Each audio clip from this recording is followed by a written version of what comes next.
Good evening, everyone. Reverend Janet Reynolds, and how are you tonight? Welcome to Insight with Blue Feather. I'm very glad to be here tonight because I have a very special guest, and that is Graham Williamson, and he is the International Medical Intuitive, Evidential Medium, and Psychic. So, I'll just say hi, Graham. How are you tonight? I'm doing fine, Janet. Thank you for inviting me. And you are more than welcome. We had a very beautiful beginning, okay? But let me tell everybody that it is, of course, the show is Insight with Blue Feather, and Blue Feather is my guide. And I am a psychic medium, and Blue Feather's been with me for a long time. Of course, I'm also an ordained minister. And Graham, I am so glad to see you, considering everything we just went through. So to let everybody know that Graham is a medical intuitive. Also, he's an evidential medium, psychic healer, and counselor for well over 40 years from England. And I do know England. He was trained by his mother, who was a rescue medium, and also with the SNU. So what is the SNU? Spiritualist National Union. Okay. It's similar to the NSA. Okay, so then he moved to the USA and joined the National Spiritual Association, NSA, and completed the Morris Pratt Medium, Healer, and Minister courses. Is that correct? Yep, I sure did. I know, and he's assisted many people along with connecting others with their loved ones who have passed over. With his spiritual guides, he works together to connect you with them. So, Graham, it's good to see you. So please add a little bit more to that. Tell us some more. Well, the medical intuitive part really got highlighted about 3 months ago. I didn't know that this is what I've been doing most of my career as a medium. Even though I was ex-serviceman, then I retired in '86. I found out I was picking up a lot of physical attributes of people. Mm-hmm. And I evaluated stuff. And then somebody actually gave me the terminology of medical intuitive. Mm-hmm. As soon as that was clear in my head what it meant, everything snowballed. I mean, I am not a medic in any physical shape or form. I'm not trained. I'm not a doctor or a nurse, but all I do is evaluate somebody's medical energy. In fact, here's a definition. I had it printed out for you. A person who has the ability to see inside the body and read the energy patterns of the physical, emotional, and spiritual energies of a client. I do that by picking up what I feel from them, by my body telling me, and then by years of practice, I can link into it and say, have you got an ankle problem or an eye problem or whatever, and evaluate it from that. That's basically what medical intuitive is. Okay. You know, I took classes many, many years ago on intuitive medical. So there are sometimes, and even for myself, I can see certain parts of people's body, and I can tell when it's inflamed and things like that. So is that how you do it also?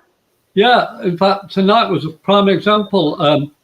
I saw a pharmacist friend, I've not seen her for about a year, and she'd got a boot on. I said, oh, I see your tendons have been altered because of your bone shifting. You've got about 3 more weeks for that boot on, have you? Who told you? It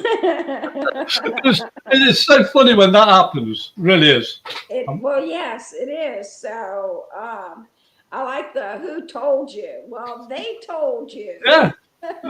It's so weird because they tell me by my ankle, and I can see an image of tendons and bones because I studied as a child, my father was a keen reader for master's degrees in England.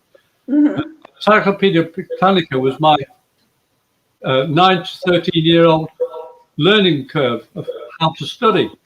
And anatomy and veins and all that was drummed into me because of my family nurse. And then not nursing. I nurse of the spirit.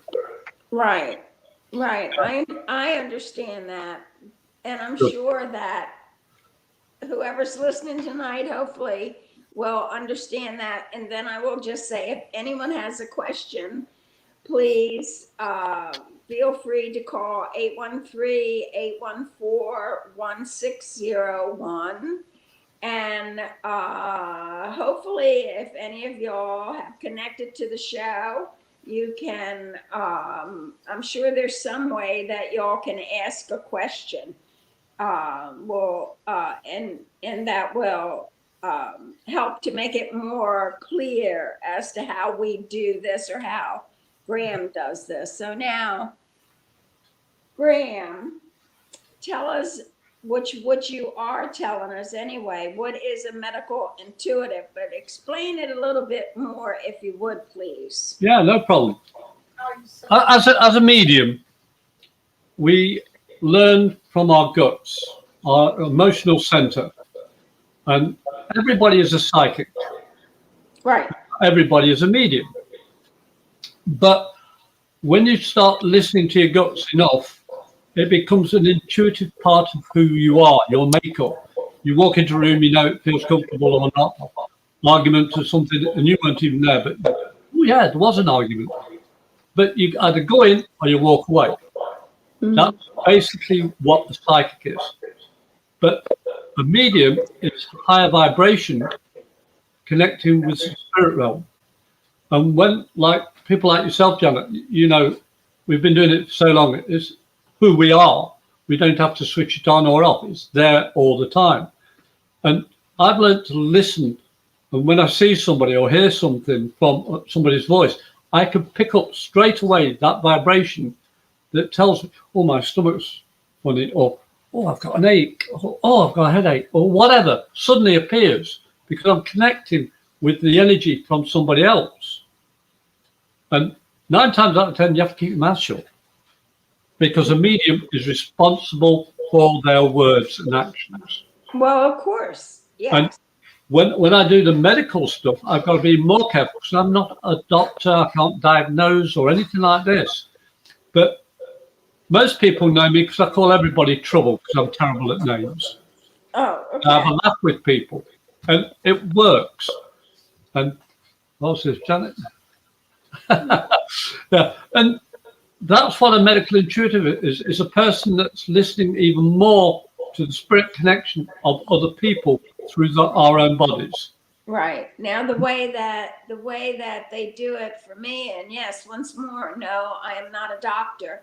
And Yeah. I have said that in readings when I see something that's going on with their bodies, and I let them know I am not a doctor. This is just what I see. So sometimes when there is a problem in the stomach area, I see inflammation, but it's red.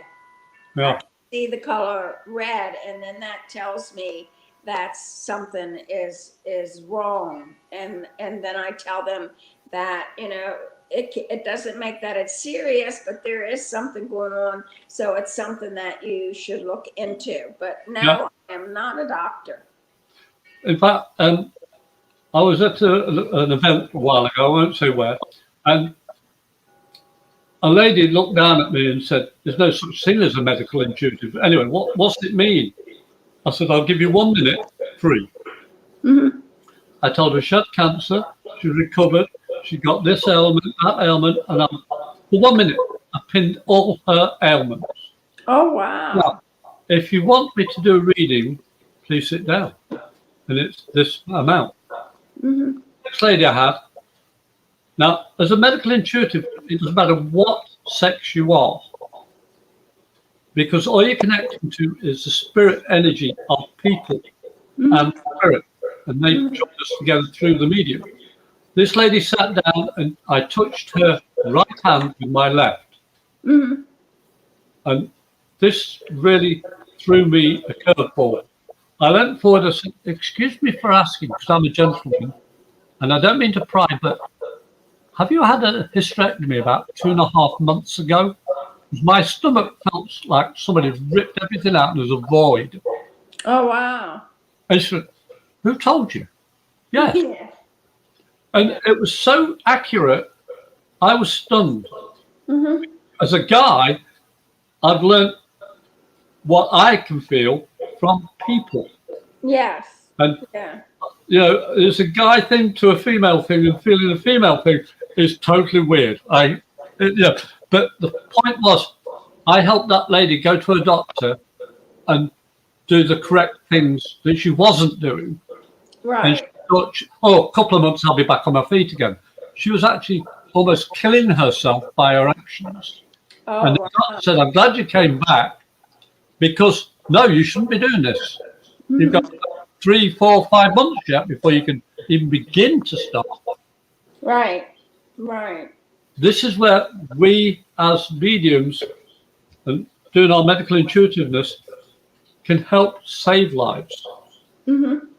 As I say, we're not doctors, No. but we know our own bodies, and our bodies tell us that something's wrong, something's right, or you're doing great, or you're doing lousy, but we can never give a negative. Right. No. And you So don't. how do you tell somebody you're doing all that wrong? Well, you do it diplomatically. Oh, very. Okay? Because a lot of times when I'm doing readings for people, also, one of the things that of late that Blue Feather has been asking is, when was your last physical? So that has made people stop and think, well, I haven't had a physical in 2 years. Well, guess what? The suggestion is you need to get a physical. Yeah. So, so that I feel that that's a good thing. Not that I'm a doctor, but I just know you need to. And then, if you go 2 years without a physical, that's an awful long time. Yeah. Yeah. Because I'm a guest on your show, I'd love anybody who wants a reading just to put it up on the conversation, the chat part, and we'll see what happens. Because that's what I'm here for, to demonstrate and show other people how easy it is to be read just by text. And people say, "Well, you can't do this." Mm-hmm. Well, it happens a lot more now because of the internet and because of COVID. And I want to help more people realize, if you feel it and say it, it amplifies. But you've got to say it. Just thinking it's not going to do anything. No. If anybody wants to have a reading, I'm not 100%, I'm human. So. Well, she's got it up there for you. Ask a question. Yeah, thank you. Would like a reading, so no worries. So, if someone is interested, please don't hesitate to ask. Okay. Now, with that being said, okay, what is truth of communication, and or what is emotional truth? Yeah, that's a good question, because they're both parallel of each other. You can't have one without the other. Anybody that wants to work with spirit has to be honest with themselves first. Mm-hmm. And it's not about ego. It's not, "Look at me, I can do this brilliantly and I'm super." It's none of that. It's about being honest with yourself. How would you like to be helping people? So you've got to be truthful. Truth of communication. You've got to be clear in what you're saying. I had to learn the American terminology and slow my speech down so I could be understood. And 20 years later, I'm still being asked, "Slow down. What did you say? Can you repeat that?" And that's what I'll have the rest of my life. My mother was American, but she lived in England all her life, and she had the problem as well. Right. But But even for myself, Graham, I have to really listen to you. And I've been going, what do we say, across the pond for many years. And when I go over there, they love it when I do come over because of my southern accent. They just I can recognize it. Yeah. Yes, they love that, but I have to really listen to what they say and how they say it, because the brogue, as I call it, is so thick. And you know, the hardest ones to really listen to or to hear are the Scots, the Scottish people. I had the advantage of living in England, Ireland, Scotland, and Wales. Yes. Okay. And I pick up accents and dialects similar to. I won't insult the American dialect at all. I am British, and I'm proud of it. But I love living in America. But you see, the truth of communication is answering your own honesty. I have what they call COVID long.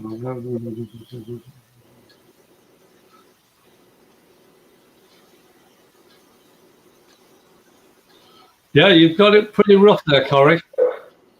But half of it is liquid, good liquid, and not chilled, too chilled, because that will actually make your body, your muscles spasm and go tighter, and it takes longer to hydrate the body. A lot of people make this mistake nowadays of having really cold drink. You can actually cause a lot of damage. As I say, I'm no doctor, but from what she was saying, the first thing I got was the queasiness, the tightness, because of what she's drinking. It may be coffee, too much caffeine as well. Getting off artificial boosters will help her clear her mind because of dizziness. And also having ginger in the diet. That's a godsend, having ginger in your house. Yeah. I take turmeric with ginger every day. But Corey, I also feel you are over the long haul and you are doing everything right, but you've got to start to learn to breathe slower. Breathe in through the nose and out through the mouth. Get those lungs working at a slower rate, deeper, because the more oxygen you put into your body, the better your body can work back and help you learn to get back onto your feet again. Because the dizziness, it also check for the wax in your ear.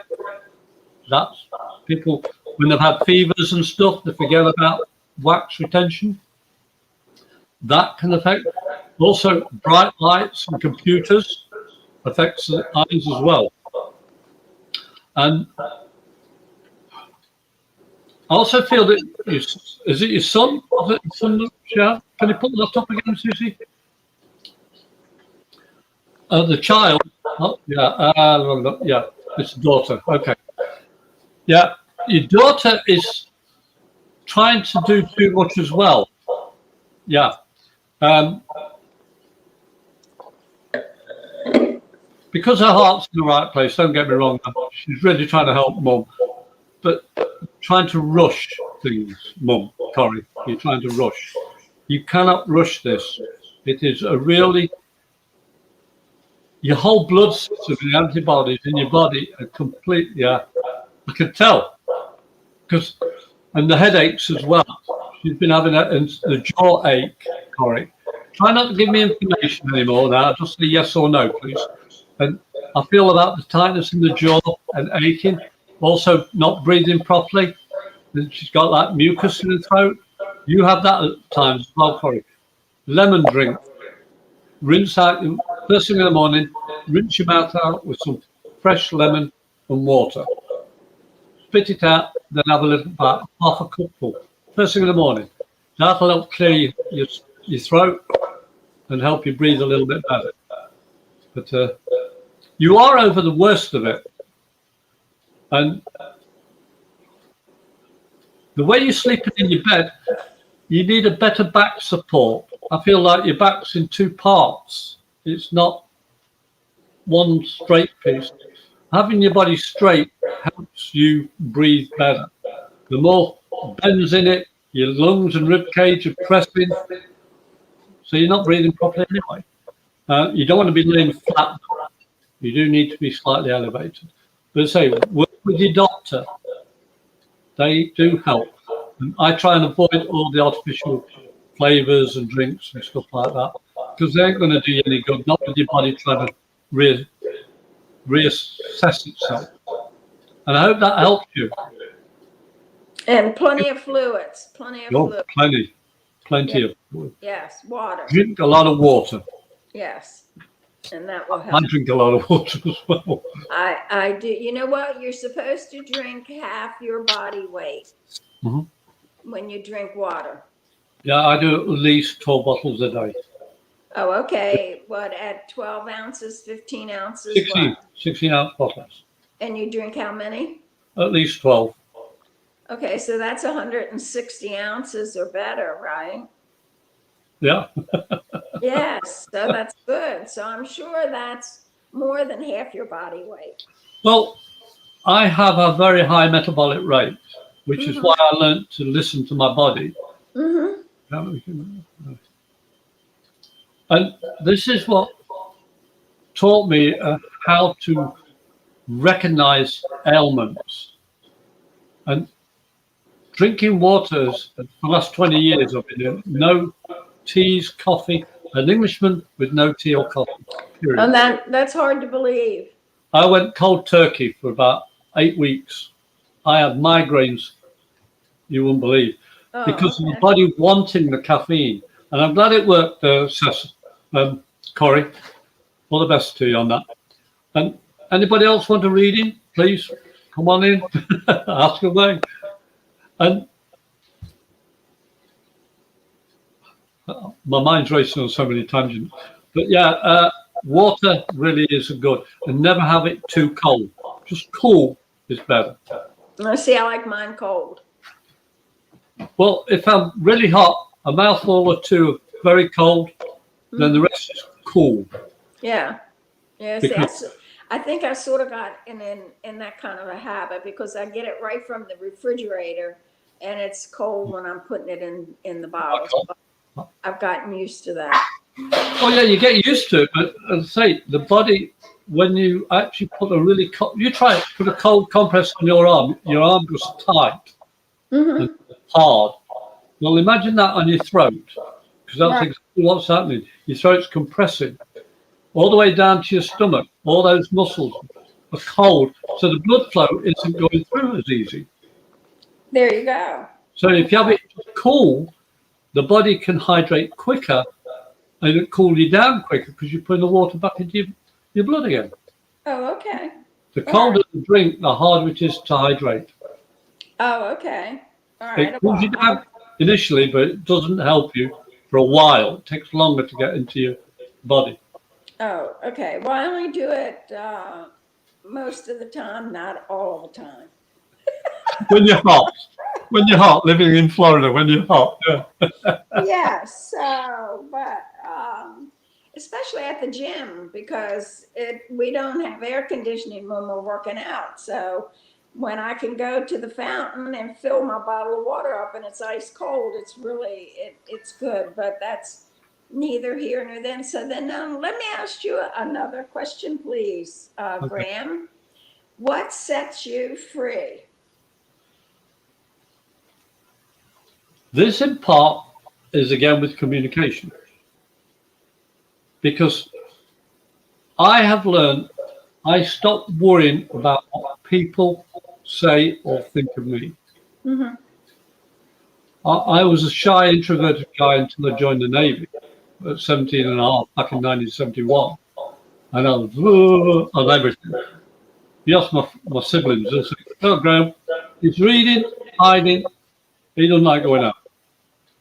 Then I left the Navy in 1986 with bat out and elbow and full volume, going through the gate saying, "Goodbye, I've retired from the Navy." And I thought, this is what my life's about now. It's about being honest for me, doing what makes me happy, and being happy. You fall in love with somebody, they can see who you truly are. Not a facade, not a veneer, not a makeup. This is the real you. I had two unfortunate failures in relationship, and 50-50, partly my fault, and I accept that. But by being truthful to myself and doing things that makes me happy, it was more attractive to find the person I've now been with for 20 odd years. You know her, she's everything. And it all started because I owned a Pal Talk session in England in '96, and I kept it going until 2001. And I introduced people to mediumship and proved about life after death. And then this lady came in, and we've never stopped talking since June of 2001. We married in January 2002 because I am so in love with who I am for her to make her happy as she is with me. That is what sets you free. You don't care about anybody else. There's nobody else that, yeah, you're polite and have fun and all the rest of it. But the one that really makes you happy is yourself for the one you love. It's important to love yourself. It's very important. We've got somebody who wants us to read her. Cece. Okay, Cece, I haven't switched off. I am still thinking. And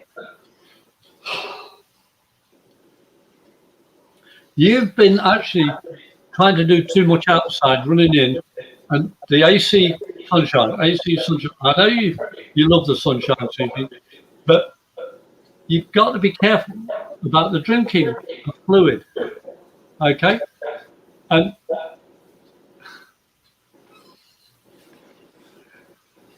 you're actually laughing your socks off at this, Cece, because the simple fact, you know that you have had this for quite a while. And I'm going to do it. I'm going to be okay. I am okay. Positive mind is wonderful, but you've got to get your body in tune with a positive mind by looking after it with a better diet. And diet means control food intake, including liquid, not losing weight or gaining weight. It's just to control the food intake. That's what diet means. And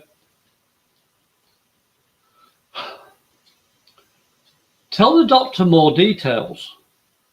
When you go to the doctor, say, "Oh, I've got the chills, I've got a headache." Yeah, but what about the aches and pains? What about the stiff neck? What about the way your hands feel?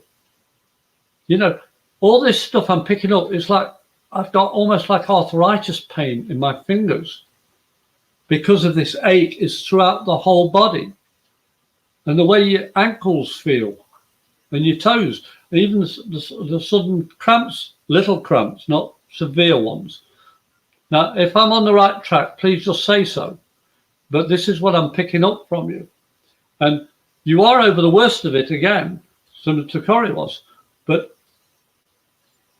you're not doing enough to help. Yeah. You're not doing enough that you know you should be doing, and resting and getting your feet up and elevating your feet above your heart.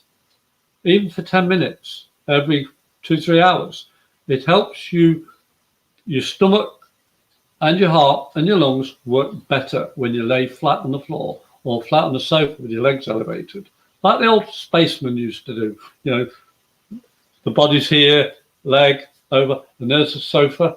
Put your legs like that, not in the crux of the knee, behind the knee. You want it on the calf. You don't want, because if you put it over underneath the kneecaps on the bend, you stop circulation, and you don't want to do that. So that should help you, Cecil. Okay, and I'm glad that you went yes. I do come back and help people. That's what we're here for today, helping people. Okay. Hi, Frederick. All right. Your voice is gone. Your voice is gone, Janet. Oh, she No. had me. She just unmuted me. Okay.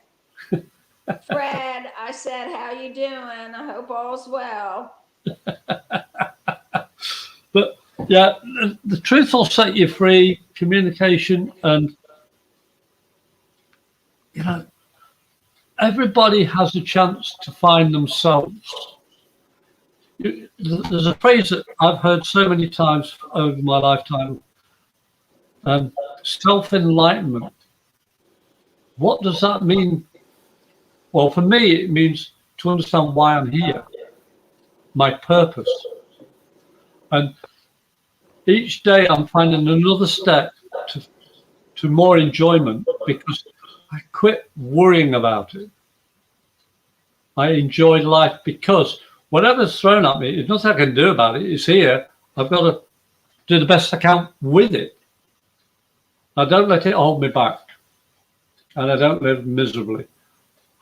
I quit drinking all alcohol 20 years ago. I had one mouthful of good wine I'd brought from England to meet my lady, and I spat it out.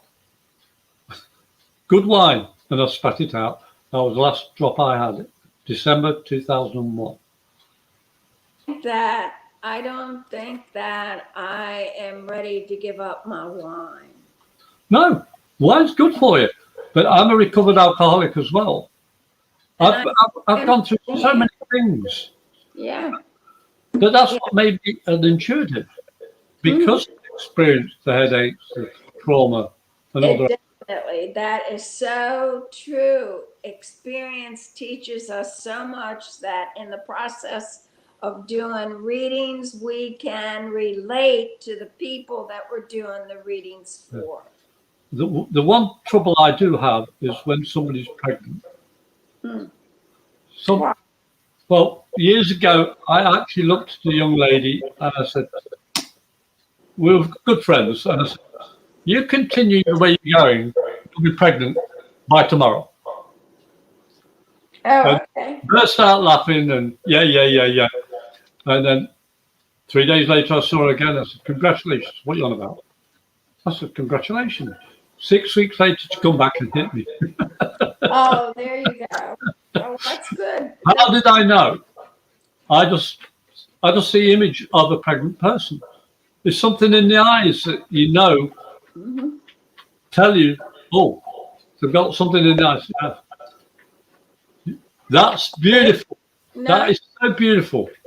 Yeah. I love people that are honest with themselves publicly. Well, that's most important. It is. Be honest with yourself. And then to love yourself as we do is very important. And your children and your family. My family still think in part I'm still what I was. But that gives me more strength. Well, they still think I drink. You still think you drink? They still think I drink. Oh, they do? Why? Yeah. Why do Well, that's all they ever know. Because they like to have just an occasional wine or a beer or whatever. That's fine. But I choose not to because I know what it did to me. I don't want to go there anymore. You know what? It's not a bad thing. It's a good thing if you don't drink. Yeah. I can go to a bar and have a cup of tea. Yes. Because I had a cup of tea earlier. How's that? But I could go to a bar in England when I was drying out and say, this is a public house. That's what they call them in England, the bars. Yes, I would like a cup of tea then, please. And I put a cup of tea. And there's all the friends drinking this beer, in Navy, drinking all the beer. There's me with a cup of tea. Yeah, well, the tea was probably better for you. Yeah, but people said, don't you feel ashamed? I said, you stop drinking and have a cup of tea with me. Yeah. And they did. They said, this is weird, but I feel stronger for doing that. Well, and So you can drink in front of your friends like that, from being an alcoholic to drinking tea. Well, I think it's beautiful. I really do. And, you know, I have some really close associates that are very, very, very dry. They don't drink. And it's been a challenge for them. But they stopped. And it's all in what you want to do or need to do. Right. But, I have got a lovely phrase. It's actually from the Bible about the spirit. I have enough spirit inside me. I don't need any more. There you go. There you go. That's a good thought. It is. And I mean, sobering up and all the ailments you get from it, even having sunstroke and heat stroke, I can recognize the symptoms now of people when they go back, oh, you need to drink water. Might you stay in the sun too much? And I don't tell them how I know. I don't tell them, because some people just don't want to know about sports. Well, because you're intuitive, that's how you know. But let me say this, Graham, because we only have about 5 minutes left to the show, maybe a little bit more. Tell everybody your web page, how they can get a hold of you, your phone number, whatever it is that you need to let them know that if they would like to get a hold of you, please tell them that for me. Right. My name on Facebook is Graham Williamson, and you can see my face in the picture. My email address is thebrits77@hotmail.com. You can call me, but if you do call me, please leave a voice message because of all these junk phone calls we get. If you don't leave a message, I won't answer it. And the telephone number is 352-409-1060. And I do have a website that's all one word. It's Medium Graham Williamson. And it's GRAHAM Williamson.online. And if you want a reading, just say, call me, email me, and I'll be more than happy to arrange with you time and date. And I'm actually going this weekend to Port St. Lucie to do an event down there with a certain lady. Oh, sorry, on the other side. I am definitely going, believe me. Oh, and I want to help more people realize the change of when we pass over. I'm still going to be Graham. I'm still going to be learning. I'm still going to have fun when I pass over. My body, I am fully aware, is older than my mind. Yeah. But my spirit is older still. Right. Do you know what, Graham, you know what I tell my younger boy, my younger son, that when I do pass, okay, I tell him he's the first one I'm going to haunt. Well, in fact, I've told so many people, and they say, "You're scary. I'm going to hurt you." I said, "Well, make it good, because if you kill me, come back quicker and haunt you." Yeah. Well, you're weird, and they run off.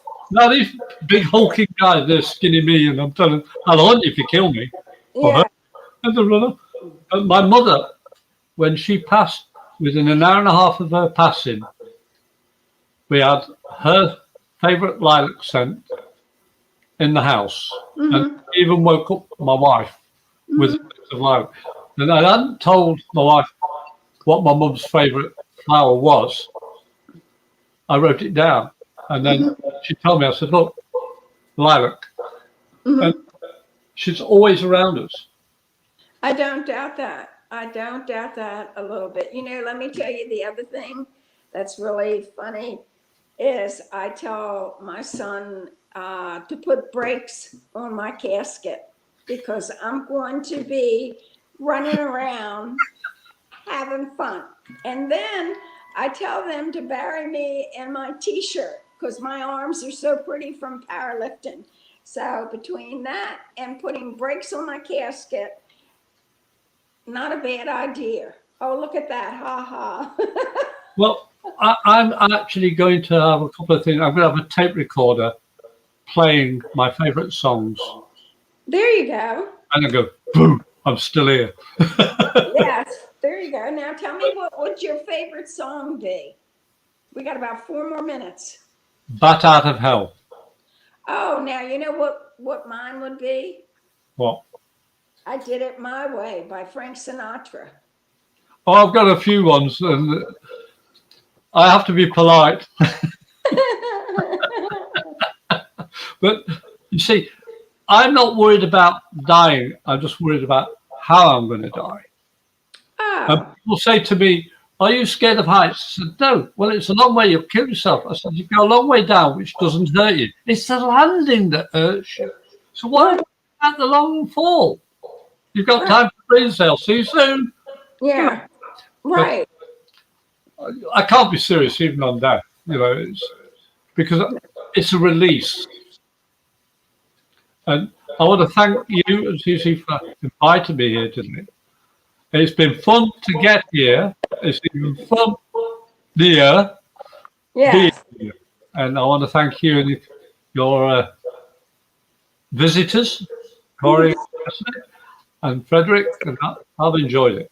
Yes. Well, I appreciate you being here, and I'm going to tell everybody, if anybody would like also a reading from me, contact me at bluefeather.net. That's my webpage, or you can call me at 813-814-1601. And then my email is janet@bluefeather.net. So, but Graham, thank you so much for having been here tonight. I enjoyed it immensely, especially our startup. Oh, I don't know if we're going to have time to tell them. No, I just can't believe all that transpired within 10 minutes of before we got on the air. 3 minutes before we got on air. Yes, 3 minutes. But see, this is what, if you work hard enough and you're true, and I've no doubt, it happens. It's when you're in that situation. These hurdles are put before us so we can become better people. But you know what else? Mercury's not in retrograde, so I couldn't understand why you were having so many problems. I have no problem. It's the internet that's got a problem. Well, we'll have to discuss that with Google.